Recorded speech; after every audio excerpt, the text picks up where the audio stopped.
Mas eu não te prometi nada. Eu não prometo, você não espera, e se você ficar até o fim do episódio é por sua conta e risco.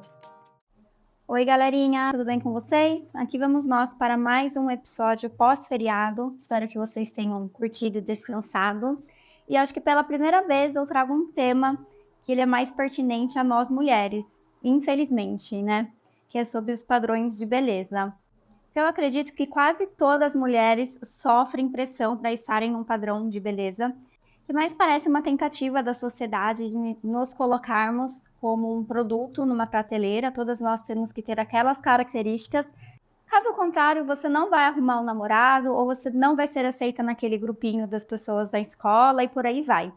E é engraçado como que cada tempo, cada bolha, cada sociedade estabelece o seu padrão e a sua definição de beleza, porque beleza é muito subjetivo, né? Se a gente pesquisar, beleza seria algo harmônico, proporcional, mas isso, quando a gente fala de um corpo, o que seria algo harmônico? Acho que deveria ser algo natural, saudável, mas infelizmente tem como você ter um corpo muito belo e nada saudável. Eu vou contar para vocês hoje a minha história em relação a isso. Acho que o principal problema do padrão de beleza é em relação à comparação, é o acesso que nós temos àqueles corpos que muitas vezes não são reais ou são quase inalcançáveis, né? Há alguns anos atrás era possível a gente ver esses corpos das atrizes e etc. quando a gente ia no cinema ou ficava ali um tempo na frente da TV ou comprava uma revista. E hoje com as redes sociais as coisas mudaram muito. E infelizmente é o tempo todo nós vemos fotos super editadas, ângulo, iluminação, e a gente se comparando com isso o tempo todo. E parece, inclusive, que quando a gente está lutando para se enquadrar num padrão, principalmente em relação a corpo, parece que a tendência muda. Porque eu lembro que alguns anos atrás, o padrão, ou talvez o desejo das mulheres era ter aquelas coxas bem torneadas, as mulheres todas malhadas, bem as famosas paniquetes. Eu nem sei se quem é muito jovem vai lembrar disso ou sabe o que é isso. E hoje eu vejo que o que está no corpo do momento são os corpos mais magros, né? Inclusive teve um movimento na indústria da moda de incluir os corpos que não fossem tão magros. Por exemplo, aquela marca Victoria's Secret, com o famoso desfile das Angels, né? Que eram mulheres magérrimas. E aí eu acho que eles até foram boicotados ou pararam de fazer esse desfile e agora eles voltaram com força total. E parece que foi só uma onda de tentar incluir corpos reais nessas campanhas de marketing. Agora parece que tudo está voltando ao normal, porque nós relaxamos, talvez, assim, acho que a sociedade fez uma pressão por um certo momento para que os corpos reais fossem aceitos e acho que agora a gente parou de militar, então eu estou aqui para voltarmos a militar. E como essas tendências mudam, né? Eu lembro que o ano era mais ou menos 2013, o Instagram ele estava no começo ainda, não era uma febre como Instagram e TikTok hoje que todo mundo tinha, eram mais os jovens. E eram duas coisas que estavam na moda, o Instagram e os corpos das paniquetes. E eu, para quem não me conhece, nunca me viu, inclusive eu sugiro que você siga o @nãoprometopodcast no Instagram, que aí você vai poder ver, né, quem é essa garota que vos fala. Mas eu tenho 1,59 m e meu peso ali é mais ou menos sempre em torno de 53 a 55 quilos. Corta para eu aos 20 anos, pesando 49 quilos e achando que com muita musculação e batata doce, eu teria o corpo da Jojo Salimene. Por que não?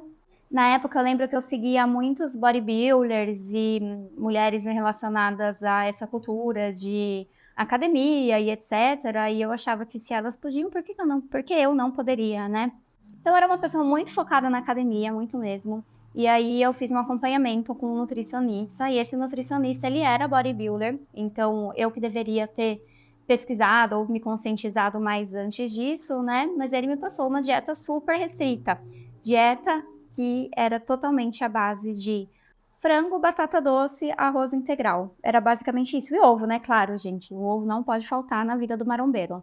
E eu podia fazer uma refeição livre, que ele chamava de refeição livre, quando você pode comer qualquer prato, qualquer coisa que não esteja na sua dieta, uma vez a cada 15 dias. Nesse momento, é importante falar que eu tenho a consciência hoje que eu era a pessoa mais chata do mundo. Eu estava num relacionamento que, se era sexta-feira e nós saíamos para comer pizza na casa de uns amigos, eu levava meu frango com a batata doce, um Sheffield zero, com certeza, e tinha que voltar embora cedo porque no sábado eu precisava ir na academia. Então a minha vida social já não existia. Estava eu lá na tentativa, então, né, de fazer a dieta, E aí, a cada 15 dias, então, eu comia um McDonald's ou alguma coisa nesse sentido. E o que eu comecei a fazer é que quando chegava esse dia, né, a cada 15 dias para eu comer alguma coisa fora da dieta, eu simplesmente comia tudo o que eu podia, porque eu sabia que ia demorar mais 15 dias para eu voltar e comer um chocolate, um sorvete, e por aí ia. E aí o que começou a acontecer? A cada 15 dias eu comia o mundo, depois eu não aguentava esperar 15 dias, a cada uma semana eu comia o mundo, depois eu comecei a comer o mundo a cada 3 dias, e foi assim que eu cheguei com compulsão alimentar. Só que eu era muito nova, gente. Eu não sabia que o que estava acontecendo comigo era um episódio de compulsão. Tanto que teve um dia que eu fiquei um pouco assustada com as coisas que eu comi e eu fiz uma lista. Eu falei, hoje eu vou anotar tudo que eu tô comendo, porque isso tá parecendo estranho. E eu vou falar a lista pra vocês, porque eu tenho isso no meu e-mail, tá aqui datado 2014. E eu acho que esse episódio vai ficar muito longo só por conta dessa lista. Eu acordei e comi um omelete com tapioca, com 4 claras, mais geleia de goiabada e cottage. Aí eu escrevi no e-mail, a única coisa certa que eu comi. Depois eu comi um Twix, um pão de queijo, um talento, um sonho de valsa, arroz com linguiça, sopa, sobremesa, sorvete tablito, trufa, 2 bolachas, um lanche do Mac, uma tortinha do Mac, um sorvete de um dia, um croissant de chocolate, uma Coca-Cola zero, mais uma trufa, tapioca de frango com catupiry, um churros, 2 pães de queijo e 5 colheres de leite moça.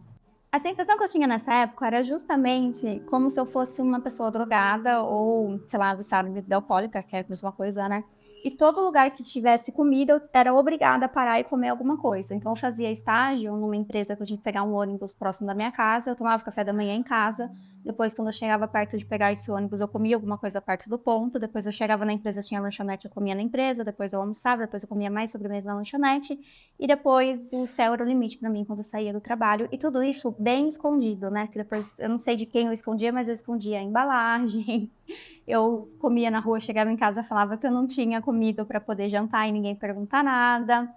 E eu não tinha muita noção do que estava acontecendo. Só que óbvio que isso começou a se tornar cada vez mais corriqueiro e eu tinha que tomar uma medida para que isso não afetasse meu peso. Porque eu, que com 49 quilos, comecei a ver a balança subir. E eu tinha que tomar alguma medida. A medida foi uma ideia maravilhosa, por que não forçar o vômito? E aí estava eu já tendo crises de bulimia. E o negócio ficou tão sério que eu pesquisava na internet quais eram os alimentos que dava para comer e induzir o vômito rápido, porque tem alimentos que eram muito pesados e você não conseguia vomitar. E aí eu comecei a me tornar uma expert do assunto. E foi assim que dos 49 quilos eu cheguei aos 65 com meu 1,59 m.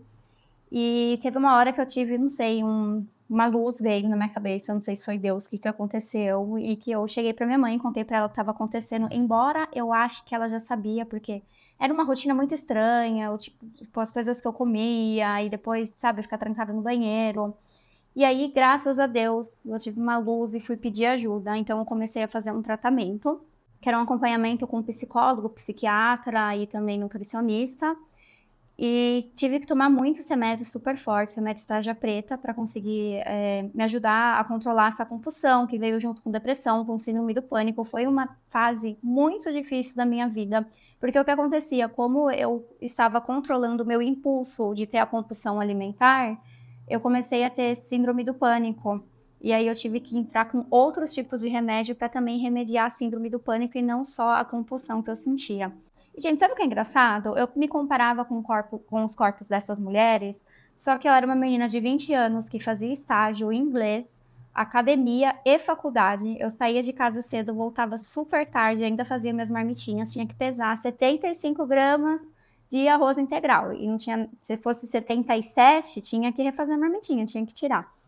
E eu achava que com essa rotina que eu tinha, né, com os recursos financeiros que eram poucos, eu ia conseguir alcançar coisas que tem, tipo, as pessoas que eu via na internet nessa época, elas viviam para isso. Às vezes era a profissão delas, eu ficava o dia inteiro na academia, tinha gente que cozinhava para elas, não tinha que ficar fazendo marmita e levar a marmita na bolsa, sabe? Das 8 da manhã até as 11 da noite. Eu não tinha essa noção. Então, assim, esse é o problema da internet. A gente não consegue ter uma comparação de igual para igual, né? Porque a gente também nunca sabe qual é a realidade da pessoa que tá lá do outro lado da tela. E eu tive um outro prejuízo muito grande nessa história toda, porque eu parei de comer glúten por um tempo enquanto eu estava seguindo aquela dieta.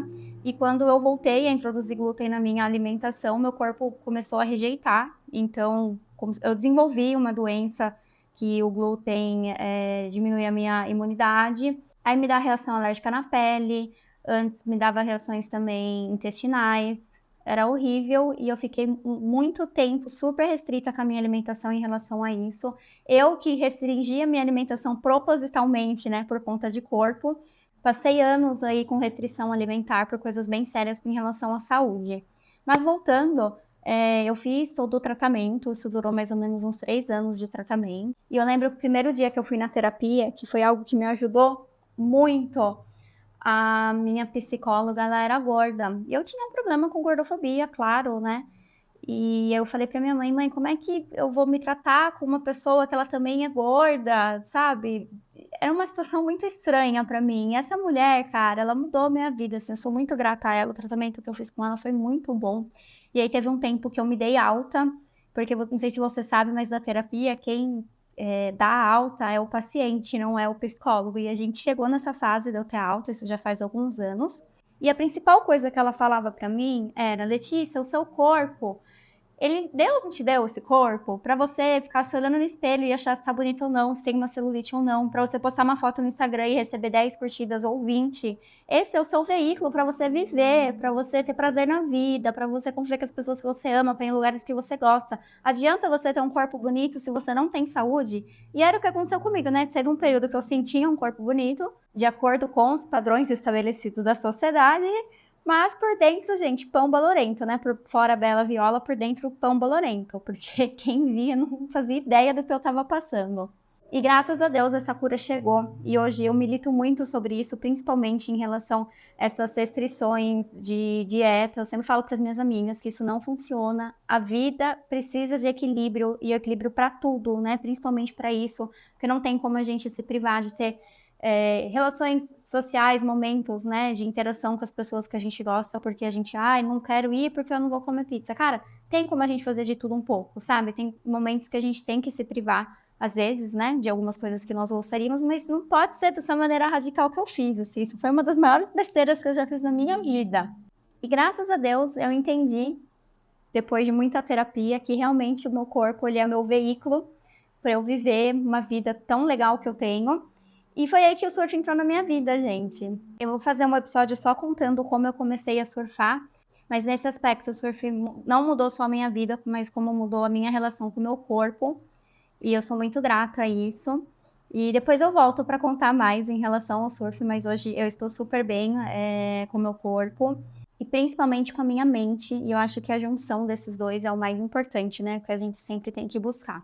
E eu tenho certeza que as pessoas que realmente se importam com a gente e que nos amam, não tá nem aí se a gente tem uma celulite ou uma estria a mais. E a pessoa que gosta da gente pelo que a gente aparenta ser, eu acho que não deveria nem estar nas nossas vidas, né? Um beijo pra você e até quarta que vem.